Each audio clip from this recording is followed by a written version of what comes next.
ఆదికాండం 22వ అధ్యాయములో 13వ వచనములో మనం పరిశీలన చేస్తే కనుక, అప్పుడు అబ్రహాము కన్నులెత్తి చూడగా పొదలో కొమ్ములు తగులుకొని ఉన్న ఒక పొట్టేలు వెనుక తట్టున కనబడేను.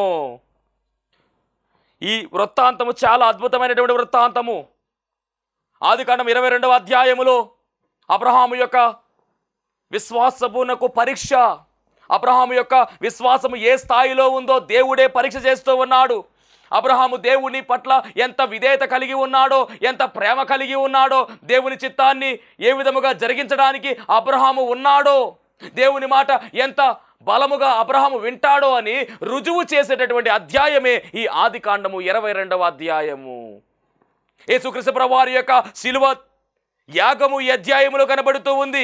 యేసుక్రీస్తు ప్రభువారి యొక్క శిలువ త్యాగం మాత్రమే కాదు కానీ తండ్రి యొక్క త్యాగము ఈ అధ్యాయములో కనబడుతూ ఉంది. జాగ్రత్త గమనించాలి. పరలోకం అనేటటువంటి మాట కూడా ఈ అధ్యాయంలోనే మొట్టమొదటిగా రాయబడింది.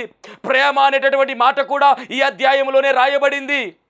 పరలోకం అనేటువంటి మాట ఆదికాండం 21 అధ్యాయం దాకా కూడా ఎక్కడ లేదు. ప్రేమ అనేటువంటి మాట ఆదికాండం 21 అధ్యాయం వరకు ఎక్కడ లేదు. 22లోనే పరలోకము అక్కడే ఉంది, ప్రేమ అక్కడే ఉంది. ప్రేమించాడు కనుకనే మనకు పరలోకం ఇవ్వడానికి ఈ లోకానికి దీనుడుగా, హీనుడుగా, రిక్తుడుగా రావడం జరిగింది యేసుక్రీస్తు ప్రభువారు.